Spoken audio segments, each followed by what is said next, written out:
Most things in Dead Rising are explained pretty well. It's not often while playing the game that you find yourself sitting there questioning a character's motive or a part of the story. And yes, some things require playing the game a second or even third time to fully understand what the hell is going on. But nearly everything has a backstory, and nearly everything in these backstories are sort of logical.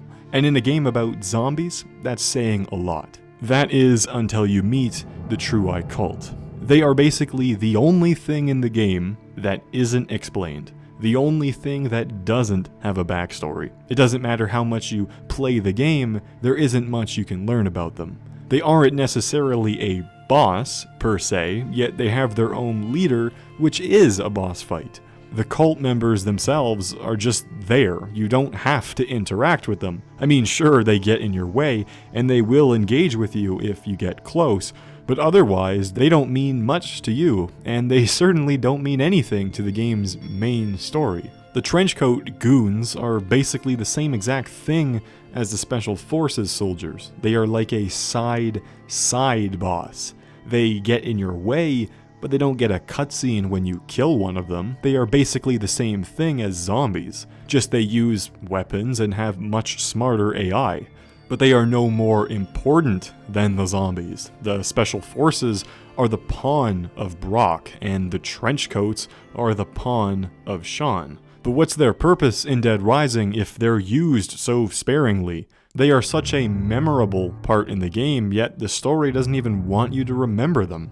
They're gone as suddenly and mysteriously as they arrived. So the million-dollar question is, what exactly is the True Eye Cult? I mean, who are they?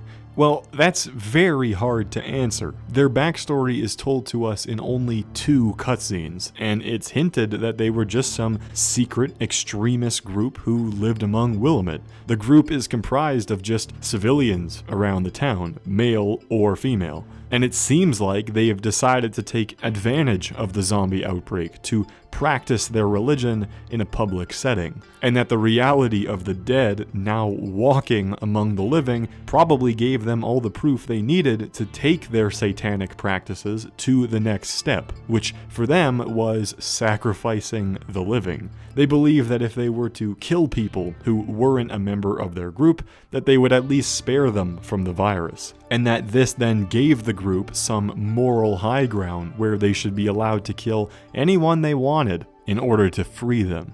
And since the entire town has gone to shit, who is going to stop them? Aside from that, though, there isn't much else known. The developers kept their lore pretty tame. Why do they wear yellow trench coats and green scream masks? I have no idea. Who really is Sean, and how did he create this group? Again, that's never been explained. The beta versions of the game that we have access to don't tell us anything more about them, and none of the trailers for the game shed any more light.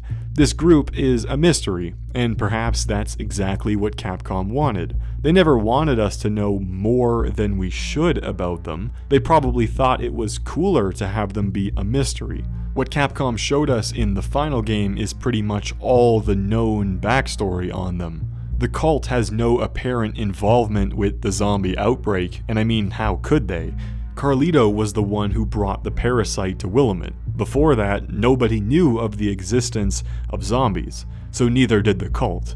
It just so happens that their satanic beliefs coincided with the outbreak to form a perfect storm. Perhaps the cult knew about the Santa Cabeza outbreak, and this is why they were prepared for it if it ever happened in Willamette, but that's unlikely, and it won't ever be confirmed, sadly, because that bit of lore is up to us, it's not official. But despite how difficult their backstory is to really learn about, they are still probably the coolest damn thing in the entire game. They're just a bunch of crazy people who stab you and throw you in a box or suicide bomb themselves with TNT.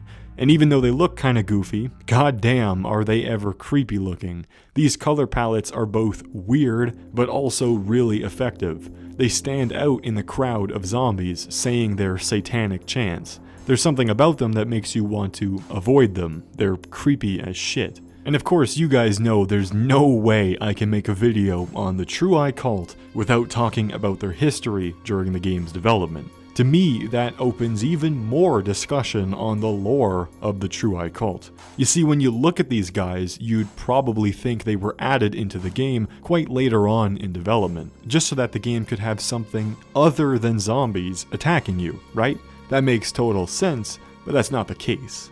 In the last video, we talked about how Connie and Dakota might have been more important in the game's actual story compared to what they ended up being used for. Now, this video is actually a continuation of that last one. In the last video, I showed you a very early 2005 concept art drawing which showed Dakota standing behind Frank, which of course raises many questions about her backstory, which we covered. But the thing is, I glossed over the rest of this concept drawing.